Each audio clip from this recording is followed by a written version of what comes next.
What's happening? Welcome back to the Past Alive. Thank you all for tuning in. And tonight, the return of the weekend recap, the series where I showcase flea market and antique mall finds. I just got back from a family trip down to Deep Creek, Maryland, coordinated and organized with my brother. We had a really nice Airbnb.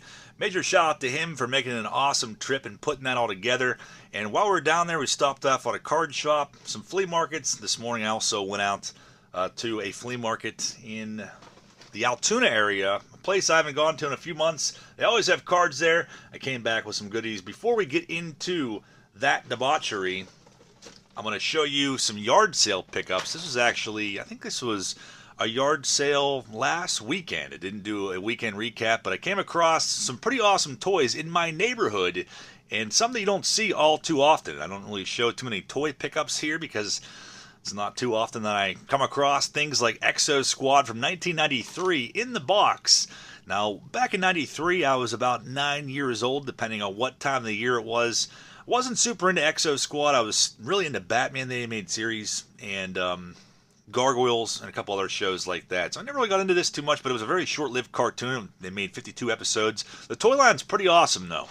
These were actually right down the road from my house. This guy had some G.I. Joe stuff, and I came across these, and they were $5 a piece. The box, a little beat up. Now, if you look at sold listings on this JT Marsh figure, they're about $150. I believe those to be complete, but a very cool toy line and kind of unique for the time. And something you don't come across all too often. Very neat and cool packaging on these. There's a few accessories missing, but that does not bother me. I didn't have any of these before that yard sale, so I'm probably honestly going to keep these in my collection. So, damaged box, but a very cool collectible on that one. And then he also had this one for $5 as well. So, very neat toy line. Alex De Leon from the early 90s, made by Playmates, the same company that made TMNT, which I'm sure most of you are familiar with that. So couldn't pass on those for $5 a piece.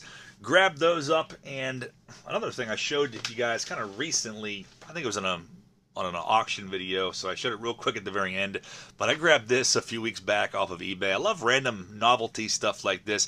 I'm a diehard MacGyver fan. I always have been since I was a little kid in the 80s. And they made two made-for-TV movies for MacGyver. The second one in 1994 was Trail of Doomsday. So this is from the very last piece of MacGyver history, basically. And the Hartford Courant, November 20th through 26th, 1994. It's got Mac on the cover when his car was sabotaged with a bomb. And I was like, I'm grabbing that because there can't be all too many of those still left out there. I think it was like $10 on eBay. Had to pick it up for my Mac collection. And then the most recent thing I grabbed off eBay, another part of my childhood that I loved so dearly as a kid. This is actually a t-shirt.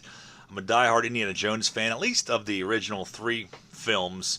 This is for the actual Windows DOS computer game, The Fate of Atlantis. If you ever played this as a kid back in the 90s, I used to play it all the time. Stick close, kid. This could be dangerous. I'll take my chances. I would play this and Sam Max, Hit the Road.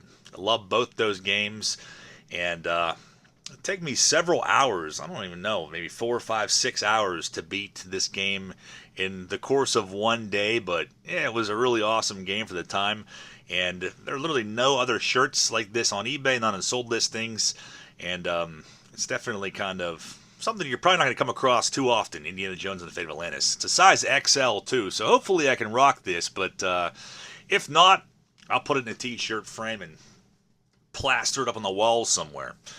So while I was down in Maryland, I actually went out by myself to a place I've been trying to check out for a while. It's in Cumberland, Maryland. It's about 45 minutes away from Deep Creek. It's called Awesome Gifts and Collectibles. They used to advertise that they had wax boxes there, and they had a bunch of reviews saying they had wax and great prices.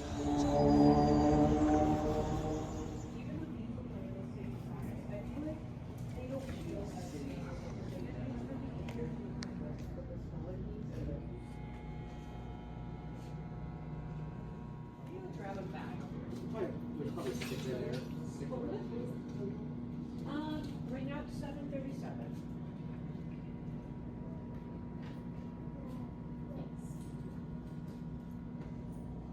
And as you saw in that quick video, there wasn't a whole lot of stuff that I was after for my PC. You probably could have spent like 4 hours in there looking through all their bargain boxes. They had like quarter boxes and dime boxes.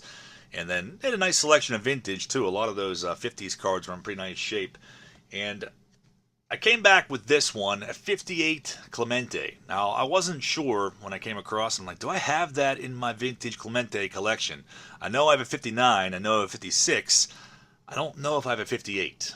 So I was looking at it. I was like, I asked the guy, I'm like, you do a little better on that price. It's way off center, obviously. It has a mark on the front of it. I don't know if that's pen or a printing blemish. Kind of looks more like a pen, but there's no wax stain, nothing like that on there. And the condition overall is not too bad. I mean, you have a little bit of rounded off corners there, but if you look at some comparisons on eBay and things, there's some really beat up ones that have sold for kind of more so around this price. So he's like, I'll do $50 on that if you want it. So I grabbed it, hoping I would not have it in my PC when I got home. I didn't have it, so I'm adding the 58 Roberto Clemente number 52 to my PC for $50. I couldn't go wrong. At least I'll use it as a placeholder. If I come across a better one in the future, maybe I'll swap it out. But overall, it's got nice coloring to it. And for me, in my collection, it has decent eye appeal. There's no major creases. Really no creases at all whatsoever in that. So I grabbed that one from Awesome Gifts and Collectibles. And then my brother and I went out to a card shop that was actually like a few miles up the road from where we were staying at the Airbnb. And a real nice lady that runs that place, he actually made a video about it tonight, which some of you probably watched that already. But I picked up some singles while I was there. There really wasn't any rookies that I was after. There were a lot of rookies in the store, but not really ones that I needed. I came across this mantle. It's a 1986 mantle, which I'd never seen in my life before. It's got the 1969 Topps design. Really cool back to this, too. 86 Sports Design Products. Obviously, it's not the same photo as his 1969 card, but I was like, that's pretty sweet, cool. You don't see it too often. I've never seen it, so I grabbed that. And then they had this in the showcase, which is kind of directly in line with eBay comps. Teoscar Hernandez. It's actually his pink refractor from Topps Chrome. It's from 2017, number 116. And I told myself a little while back, instead of buying, as far as modern rookie cards go, instead of buying just the base, the paper rookies, I kind of want to get parallels. So I was like, I'll grab that one. Teoscar Hernandez, he's a good ball player.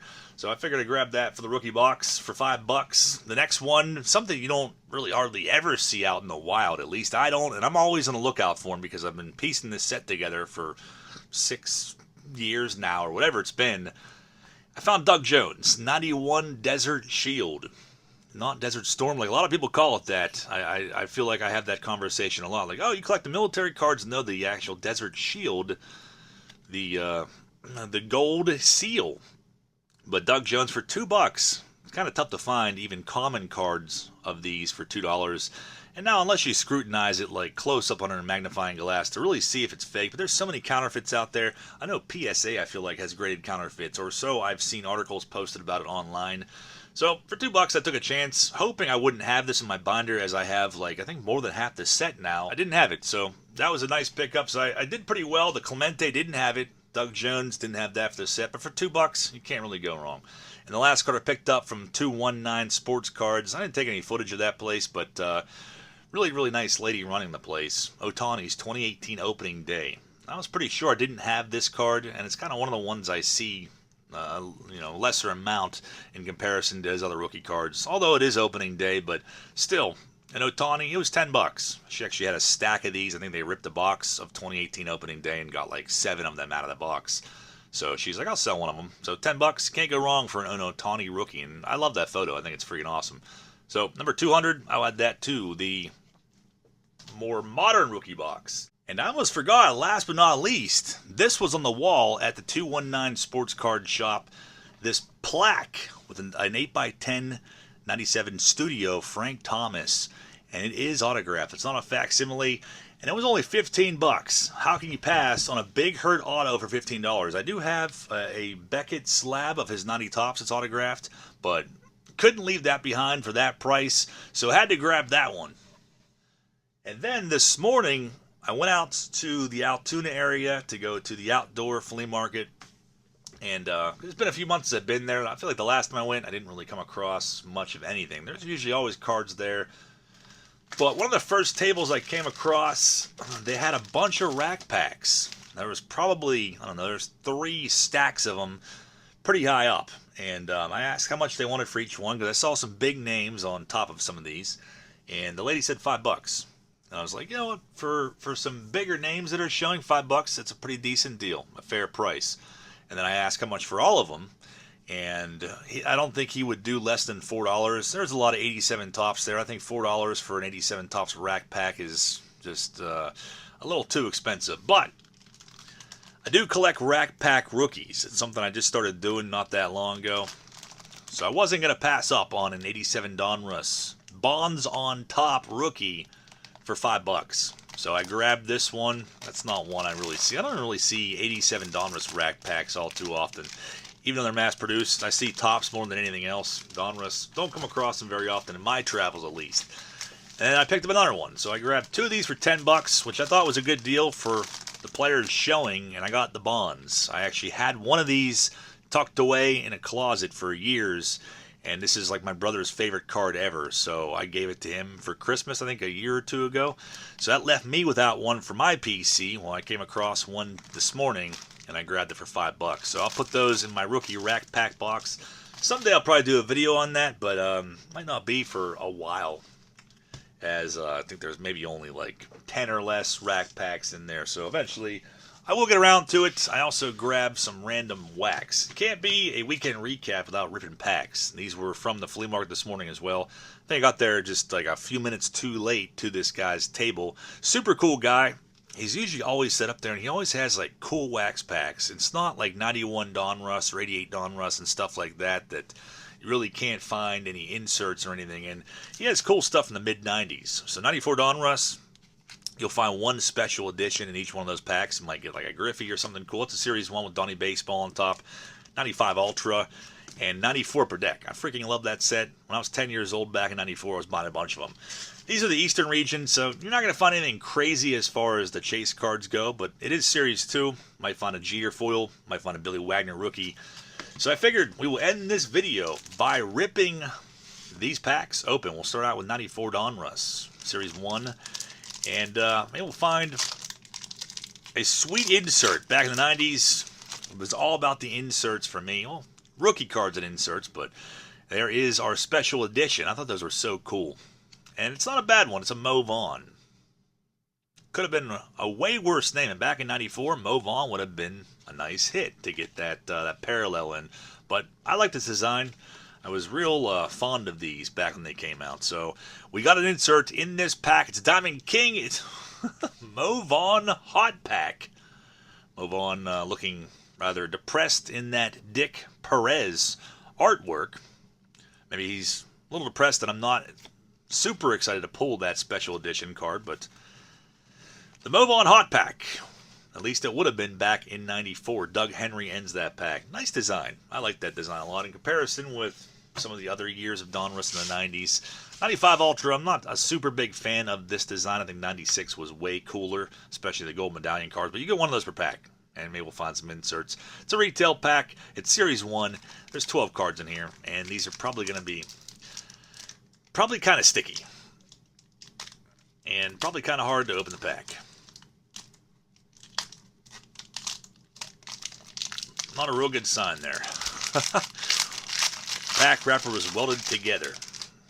And we got pretty lucky. Really no stickiness at all. A lot of times Flea Ultra, again, it always comes down to how they were stored, but a lot of times Flea Ultra releases in the 90s, they can definitely stick together. Not always going to have paper loss, but you can definitely run into it. Alomar, Sosa, Boggs. Good pack, though. Sandy Alomar. Bernard Gilkey, of course. We got an insert card, and look at that. One pack.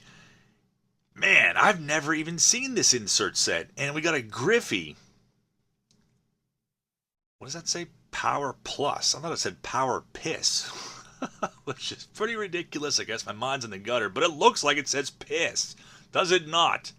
Power Piss insert set.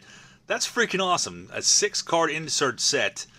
And let's take a look at the odds. I know they have some on the back of here. Power Piss insert set.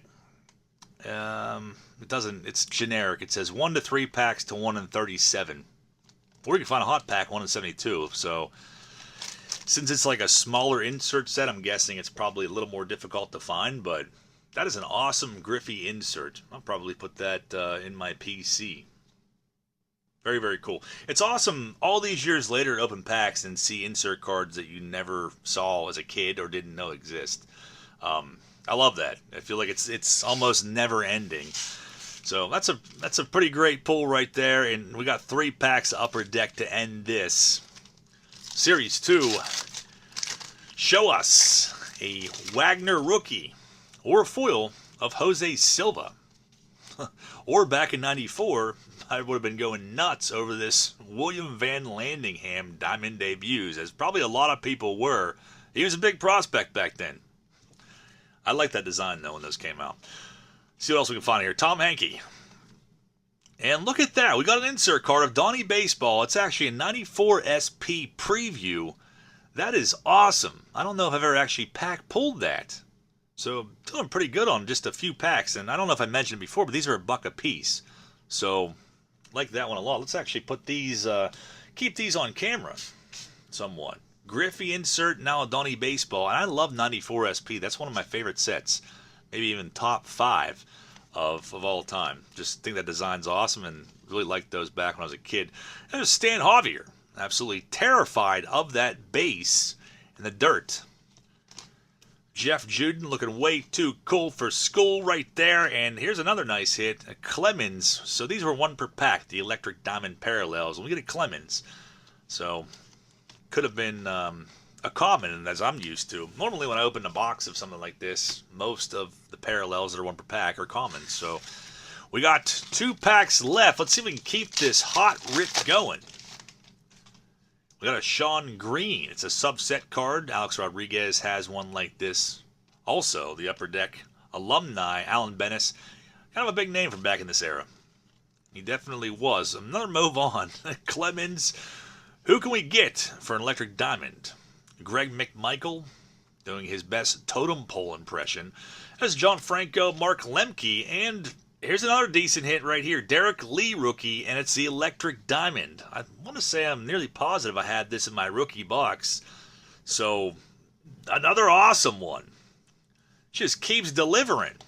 I love 94 per deck. I'd love to open more boxes of these, but I've opened a few of them, and they were bricked horribly. Lee Smith, Reggie Jefferson, and Danny Jackson taking cover. Love this design. 1 pack left. Let's see what we can pull out of this one. I'm going to say last pack magic, but I would feel like a glutton. I'm already very satisfied with what we've seen come out of here. Would have been great to have a Jeter foil come out. Giambi, even though his rookie was in 91 releases. Let's see if we can find another Electric Diamond of a prominent name. It looks like our luck kind of ran out. Ellis Burks is our Electric Diamond. We got a Sosa. Sweet portrait there. Travis Fryman, John Smiley. I know where that one is going. I'll put that one up to the side.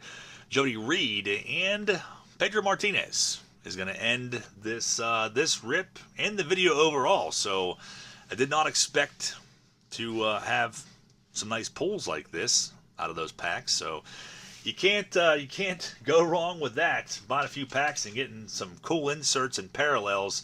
But I hope you enjoyed the video. I definitely enjoyed my time in Maryland. I wish I had more footage to show for you guys. Drop me a comment down below and let me know what your favorite card that I picked up was, or if you enjoyed the video. I love to hear from you guys. And hopefully I'll see you back tomorrow night with another video. Maybe that collection that I bought a few weeks ago. We'll check that out. And some more stuff later on in the week. Thanks for watching, guys. Have a great weekend.